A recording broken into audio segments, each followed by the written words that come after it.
Ko'pchilik bizdan so'rashadi, Rahmatullayev neyrokineziyologiya klinikasida aynan qanaqa muolajalar o'tkaziladi. Bugungi videomiz shu muolajani qisqacha sizlarga tushuntirib berishga harakat qilamiz.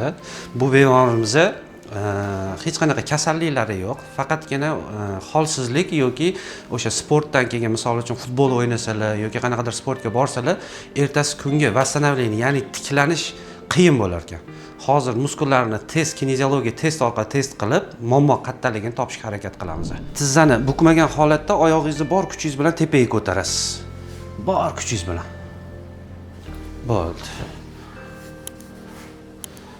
Yana ko'taring. Yaxshi. Buni ko'taramiz. Ko'taring.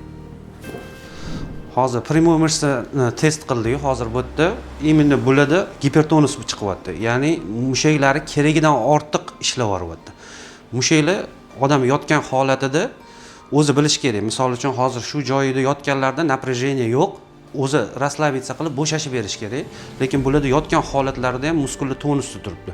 Bu degani uyqu paytida ham, uxlaganlarida ham ertalab tursalar charchoq bilan uyg'onish yoki uyquga to'ymaslik, ertalab turganda xuddi fiziki ish qilib turgandek uyg'onadilar.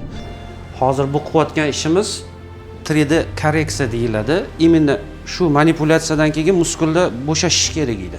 Hozir bularda bo'shashmayapti. O'zingiz e'tibor berib turing, kuchingiz kamayadi, kuchayadi. Chuqur nafas oling.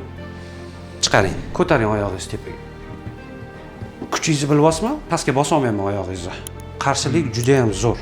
Hozir qarang, tochkangizga bosaman. 1 3 1. Bo'ldi. Endi kuchingiz yo'qolib qoladi. Ko'taring tepaga. Qattiq. Hozir bu holatda birinchi muammo bularda podsoznaniya chiqyapti, ya'ni qachonlardir stress o'tkazganlar, o'sha holat bularga ta'sir qilyapti. Shu holatda oyog'ingiz, tizzingizni bukmagan holatda tepaga ko'tarasiz. Men pastga bosaman, bir-birimizga qarshilik qilamiz. Ko'taring tepaga. Xudo xolasa, mana shu muolajadan keyin ham yengillashadi o'sha siydik tomchilash. Oshqozoningizdagi muammo ham kamayadi. Hozir 3D korreksiya qilib qo'yibman. Bu 3D korreksiya hech qanaqa sehrli narsa emas, kimdirlar mo'jizaviy narsa deb o'ylaydi. Bu faqatgina nervlarni manipulyatsiya qilib, o'sha ichki organga ta'sir ko'rsatish. Endi qo'lni test qilamiz. Tirsakni bukmaysiz, qo'l ochasiz, mushtum qilmasdan shu holatda. Bor kuchingiz bilan bu yoqqa itarasiz, men bu yoqqa bosaman. Birimizga qarshilik qilamiz. Itaring. Ya'ni poзвоночникda qisilish bor hozir bularda chiqyapti. Umumiy poзвоночникda, ya'ni bo'yin sohasidan dumg'aza qismigacha bo'lgan holatda. Hozir shu holatda ozgina traksiya qilamiz. Poзвоночник qisilgan joylarini ochamiz. Yana ham holatlari yengillashadi, tonuslari joyiga keladi. Orqa mishsalarida ham gipertonus chiqyapti, ya'ni mushaklari keragidan ko'proq ishlavyapti. Hozir buni yana normal tonusga olib kelishimiz kerak. Bu holatda hozir belni qo'shib yuryaptilar, bizani aldashga harakat qilyapti tana. Shu holatda o'zimizni vesimiz bilan tazni pastga bosib turamizda, yana testni davom ettiramiz. O'sha tonuslari kamayyapti, ya'ni TL deydi kineziologiyada, TL patsiyentda, ya'ni o'zlarini qo'llaridan foydalangan holatda jigarlariga qo'lni qo'ydirganimizda jigarda o'sha gipertonus ketyapti avtomatik. Demak, jigarda ham qanaqadir miqdorda muammo bor.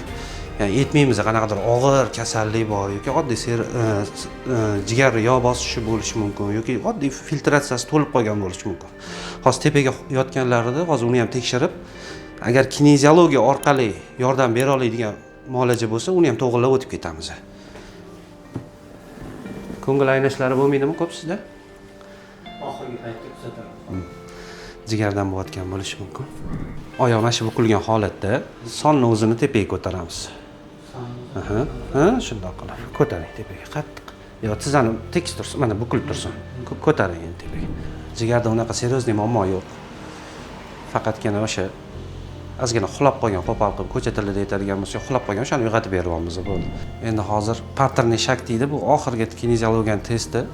Именно shu test agar to'g'ri chiqadigan bo'lsa, demak, o'sha hamma mishsalar ideal holatga kelgan, o'zini ishini, vazifasini bajarib bera oladigan. Mishsalar hamma biladi, X-obrazniy ishlaydi. Ya'ni hozir 10 taraf oyoqni bukkanimizda avtomatik o'ng qo'l bo'shashib ketish kerak, chap qo'lda kuch ko'p bo'lish kerak. Agar mishsalarni to'g'ri test qilib chiqqan bo'lsam, to'g'ri korreksiya qilgan bo'lsam, itaring menga qo'lingizni qattiq. Bu yerda avtomatik kuch yo'qolib qolish kerak, hozirgi holatga o'xshab. Endi bu yoqda kuch kelish kerak. Itaring. Zo'r. Bo'ldi, tushiramiz. Oyog'ingizni almashtiring. endi oyoq, chap oyoq bukilgandan keyin avtomatik bu qo'lni muskullari bo'shashib ketadi, atrofiya bo'ladi. Ya'ni kuch kamayadi, bu yoniki ko'payishi kerak. Itaring qattiq. Mana avtomatik tonus yo'q. Endi bu yoqda tonus bo'lishi kerak, boya kuch yo'q edi bu holatda. Itaring. Zo'r. Hamma bizdan so'raydi, ko'pchiliklar faqat kineziologiya orqali davolaysizlarmi deydi. Yo'q, biz kineziologiyaga ko'plab muolajalarni qo'shganmiz. Ya'ni osteopatiya, manual terapiya, fizioterapiya, igla terapiya, massaj. Hozir birin-ketin har bitta muolajamizni sizlarga ko'rsatib boramiz.